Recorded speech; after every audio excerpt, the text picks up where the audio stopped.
This program is sponsored by Dave Stahl. Power on. Get ready. Power on. It's time to take your place on the starting grid and get ready for Racer Radio. Your host, Dave Stahl, about to take you for a white-knuckled lap around the motorsports industry, covering everything from top-notch national drivers and crew chiefs right down to your local kid racers and racetracks. Watch for the apex, because here comes Racer Radio with Dave Stahl. All right, folks, welcome. This is Racer Radio, FM 96.1, AM 1170, The Answer. So, oh my gosh, my girl has got me all fired. Oh, Brittany, I've given her the first 15 minutes of Racer Radio. I mean, my goodness, I'm going to tell you what's coming up because it's so long. I mean, that girl is awesome, you know. I mean, I can't believe that she's jumped on board with this. But, yeah, she's got a gentleman by the name of, that's how long this text is. I have to go all the way to the top. It's up here someplace. Devon Morgan. Devon Morgan, he did the 13th annual Schaefer's Oil Spring Fling iRace in Charlotte. It ran 3 days with 180 drivers. They got $4,000. Can you believe that? Going to first place, 100-lap final race. It even began with the Star Spangled Banner, and out of 180 drivers, Devon really stood out because of his patience behind the wheel, moving from 19th to 5th in the A main, and his positive attitude. I listened to his interview after he won the 30-lap last chance qualifier, and then I listened to his interview on the final A main, having made top 5. Neither interview did he make excuses, but sounded positive and genuine. So that's who we're going to be chatting with. Lives in his home track is Travelers Rest Speedway in Travelers Rest, South Carolina. Been racing for about 12 years. He's been a part of iRacing Sim since 2014 and has been actually racing since 2009. Started dirt oval karts, then moved to asphalt late model, then last year, he made the move to go full-time dirt street stock class. He's only 18 years old. He's had over 200 wins in karting, with several wins on asphalt and dirt, including championships at Greenville Pickens Speedway, which I hear is an awesome speedway. And this was his first attempt at the Spring Fling and plans to go at it again next year. So although he was not crowned the winner, he was the first driver I, as in Brittany, contacted due to his positive and sincere attitude. You know, Brittany's a school teacher by trade, and it just oozes out of her. She can see the best in everybody, and I love the interview she's bringing on. So, don't touch that dial unless there's a really good reason, because Racer Radio is right around the corner. Slam it in gear. Let's go. This is FM 96.1, AM 1170, The Answer.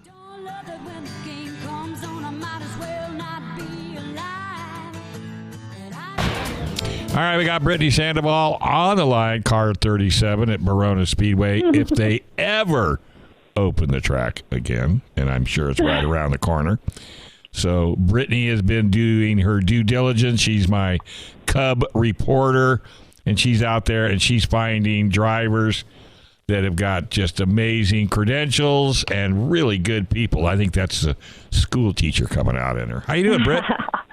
I'm well. All is well on this end. How about you, Dave? Well, you know me, just pumping out 5 hours of radio so I can keep my sanity. And thanks to you and all the great guests and all the people I've been talking to today, I'm having a wonderful day. How about you? That's good. That's good to hear. Oh, yeah, pretty nice. I thought it would be sunnier on Easter. I know. But still nice enough to walk the dogs. There you go. So, hey, who you got lined up for us today? Well, as you mentioned before the commercial break, Devon Morgan, young driver. But like you said, he caught my eye, and I do think it might be the teacher in me. I do like to look for the goodness in people. And having started 19th on that feature race and ended up 5th on that third and final night, and then just listening to him speak, he sounded genuine and positive and just happy to be a part of it. So I thought you'd enjoy interviewing Devon Morgan. Absolutely. Devon, sounds like you got an A in class. Yeah. Hey, Devon, how you doing, buddy? I'm doing pretty good. How about you? Just trying to get through this craziness. I'm sure you're, can't wait to get behind the wheel of a real race car. Not taking anything away from iRacing, but I'm sure you're kind of chomping at the bit. Oh yeah, I'm definitely ready to hop back in the rail car. But I'm thankful to be able to have iRacing as a tool to keep me sharp while we're on this I guess you'd say break. Yeah. So Joseph, do you see a real benefit to iRacing for your actual track racing? Oh yes, I see a huge benefit from it. It keeps my skills sharp, keeps me always ready, and then I'm always learning new things from iRacing that I can put into my real racing, or even things from real racing that I can take and put into iRacing. It works both ways very, very well. iRacing's done a good job to bring the realism into it, and I can't thank them enough for everything they do. It just keeps me ready. Well, one thing I haven't asked anybody that's actually iRaced before, because you can't feel the road, you can't feel the track, in the seat of your pants. But how about the steering? Is the steering as reactive in the iRacing as it is in your race car, or is it different? Oh, I'd definitely say it's as reactive in the sim as it's in my race car, for sure. Okay. Because, sometimes, because some race cars are heavier to steer, some are lighter to steer, and I was just kind of wondering what you would feel. Now, Brittany, you've never driven iRacing, have you? I have not, and I've been so curious. May I ask a clarification question? Sure. Because I know about reading a track. I race on the dirt, and you read a track, you look at the colors, you look at the other cars, how they're reacting to the track. But in iRacing, how do you read a track? Because I hear the drivers talking about reading the track. Reading the track is especially big on the iRacing, especially as such a big event as the Spring Fling. We do it a lot about look, and then you also got a feeling like, I found a little light dirt around the bottom, and even though it was still slick, technically it had more bite than the black slicked off area. Okay, so you are looking at the color like you would at a traditional track. Oh, yes, definitely. Nice going, Brittany. You just gave away his trade secret. Well, that's how you do it at a real dirt track, but I didn't know if you were looking at that, or if you're looking at how the car in front of you is reacting, or if you got somebody else in the room with you looking at how the other cars are reacting. I was just curious about how it translates, because you use the word tool. You're using that sim as a tool, and I thought that was interesting. Yeah, I did too. So now you don't have what kind of equipment do you have? What do you drive with in the iRacing? For like my wheel and pedals, is that? Yeah, and do you use a screen or VR? Currently I'm on a single monitor, 27 inch, something regular. Attaboy. I'm wanting to move on to the VR. I have an old one here that I'm actually right beside me, but I got tired of having it. It had some bugs, and I got tired of it, so I'm looking to upgrade to a newer one. Yeah. I use a Logitech G29 belt-driven wheel and a Club Sport P3 Fanatic pedals, which are very nice. Okay, now you're the second one that's told me about this wheel. What is that? What does the wheel do for your iRacing? The belt-driven one. So basically, you got belt-driven, you got direct drive. The difference would be like belt-driven has got the force feedback, which like the sim sends to the wheel like that. You can feel like the bumps and stuff like that through the wheel, and so it sends it to a force feedback motor, which is on a belt to a steering shaft, which is what you're steering with, and that's where you feel the bumps and everything. And then you have a direct drive wheel, which the force feedback motor is also the steering shaft, which it gives you a lot better of a feeling. Okay. See, Brittany, you're absolutely correct, because I didn't know any of those questions I asked you, and I've been dying to find Me somebody too. that could answer those questions for me. Yeah, because these guys are talking about setup, like they're thanking their crew chief for setup, and I'm like, what does that mean in the virtual world? What does that mean? I know. So it's picking and choosing this combination. Right. And you have a certain time period. You have to make all these choices. Like if it's a bigger track and you pick your gearing, when do you have to choose that by? 5 minutes before a race or what? Well, actually, the setup inside of iRacing, we have like a lot of different options. We can change the springs and ride heights and the bars and everything, gear. And Wow.